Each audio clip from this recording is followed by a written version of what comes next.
Борындық мәктәбі оқушылары үшін физик тәрбие дәрісі бәйрәмгә тең спорт залында яратқан Хәмзә абыйлары көтіп тұра. Менә район ярышына әзірлік күнегуләре бара. Бу якларда спорт чаралары үткәндә тирә күрше авыл яшьләре Борындық командасы килә дип дер калтырап тора. Атаклы Хәмзә шәкертләренең югары физик әзерлектә булулары 40 ел дәвамында исбатланган. Юкана бирелмәй, моның өчен балаларны һәрбер возрастта хәзерләргә кирәк. Шулай булмаса, бу кадәр җиңү яуланыр идеме? Балкып торган кубоклар дистәләгән остаз уңыш сыры белән уртаклашты.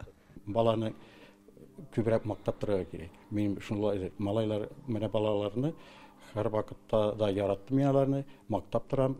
Абый дип алар мине менә монда мәктәптә кергәндек, уже ишек алдыннан кочаклап алалар. Лыждан һәр елны безнең балалар беренче шулай и баскетболдан да.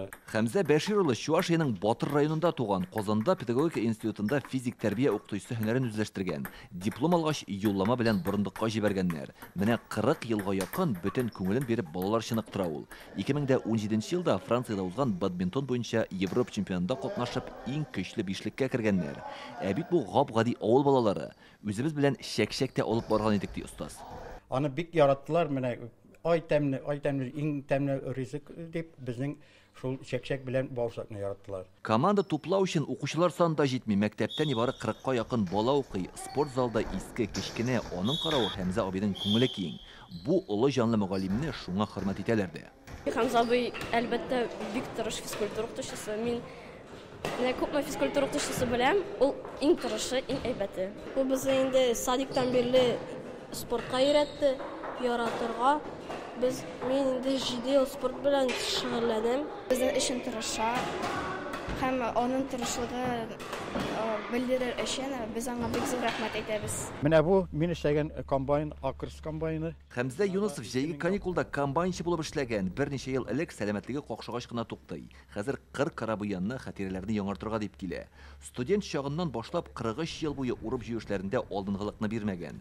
Республика күләмендәге Рифкат Калимуллин призында ия була. Техника ватылса, төн йокларым кача иде ди. Иң беренче яратып эшләргә кирәк ишеңне. Яратмасаң, балаларны яратмасаң, уңышка ирешеп булмый. Монда комбайнда икмәкне ничек менә суарга үзең техниканы яратмасаң эшләп булмый. Мин техника ватылса, йоклый алмыйм инде. Мин бер елда да комбайнны көндез ясамадым. Әгәр ватылса, төнне ясыйдым. Менә бу йортта пожар булды. Бәләгә тарган кешеләргә ярдәм кулы сузарга да беренче булып йөгерә Хәмзә әфәнде. 9 ел элек төн уртасында менә бу хуҗалыкта янгын чыккан. Үз гомеренә куркыныч янаса да ут эчендәге ир белән хатынны урамга алып чыккан ул. Минем анда бер уйды матча итерәс тоже. Чтобы матча янса, ничек чыгып качырга үземе. Ишел чәбит анда уже полный гөрләп яна, менә янып бетте, йортта бит ничек. Әнә шундый кыю батыр уңган ул Хәмзә Юнусов. Быел аны зурлап Татарстан рәисенең Дәүләт Советына еллык юлламасын җиткерү тантанасына чакырганнар иде. Ә ул тәрбияләгән яшьләр остазлары үрнәгендә көчле, тырыш һәм ватанпәрвәр булып үсә. Кайбыч районнан Илдар Сафиуллин, Ләйсән Сәитова, Яңа Гасыр каналы.